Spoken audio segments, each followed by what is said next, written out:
पश्चिम बंगाल की सियासत में आए दिन पार्टियों की ओर से नए नए दांवपेच आजमाए जा रहे हैं। एक और ममता बनर्जी की भाजपा पर टिप्पणी सामने आती है, तो वहीं दूसरी ओर भाजपा ममता बनर्जी पर हमलावर रुख अपनाने से पीछे नहीं हटती। अब हाल ही में ममता ने भाजपा में शामिल हुए शुभेंदु अधिकारी के गढ़ माने जाने वाले नंदीग्राम से चुनाव लड़ने का ऐलान किया था, तो इसी के जवाब में अब शुभेंदु अधिकारी ममता पर जमकर बरसे हैं। ममता के इसी कदम से शुभेंदु अधिकारी ने दीदी को चुनौती देते हुए राजनीति को छोड़ने तक की बात कह डाली। क्या है शुभेंदु अधिकारी की ममता बनर्जी को ये चुनौती और इससे कैसे बढ़ेंगी ममता की मुश्किलें, जानिए हमारे इस खास रिपोर्ट से। पश्चिम बंगाल में सत्ता की लड़ाई दिलचस्प होती जा रही है।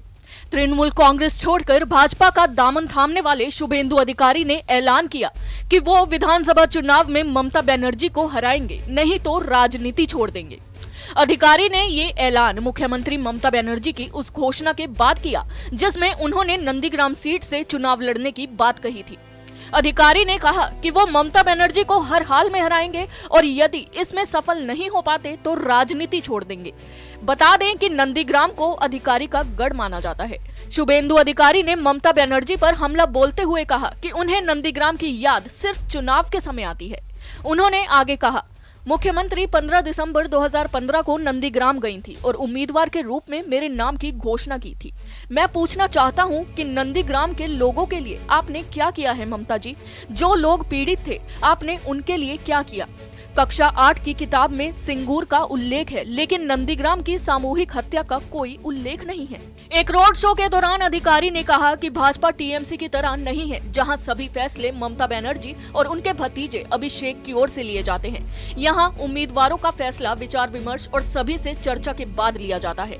उन्होंने कहा, मैं कहां से चुनाव लड़ूंगा ये पार्टी तय करेगी, लेकिन अगर मुझे ममता बनर्जी के खिलाफ मैदान में उतारा जाता है तो मैं उन्हें कम से कम 50,000 वोटों से शिकस्त दूंगा और अगर मैं ऐसा नहीं कर पाता तो राजनीति छोड़ दूंगा।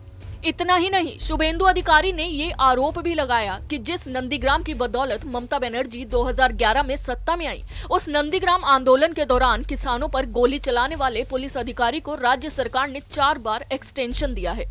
उन्होंने कहा कि नंदीग्राम की जनता ममता बनर्जी को कभी माफ नहीं करेगी। इतना ही नहीं, भाजपा नेता का ये भी कहना है, ममता बनर्जी की नंदीग्राम रैली में भीड़ जुटाने के लिए बाहर से 3000 लोगों को लाया गया था।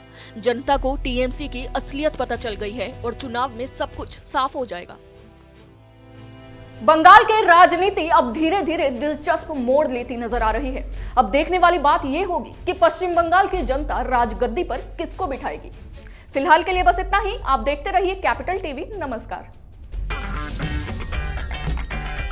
अगर आपको हमारा वीडियो पसंद आया हो तो इसे लाइक करें, हमारे चैनल को सब्सक्राइब करें और हाँ, बेल आइकन दबाना ना भूलें ताकि आप तक हमारे वीडियो की नोटिफिकेशन पहुंचती रहे। आप अपना सुझाव हमें कमेंट बॉक्स में दे सकते हैं। हमारे साथ जुड़ने के लिए शुक्रिया।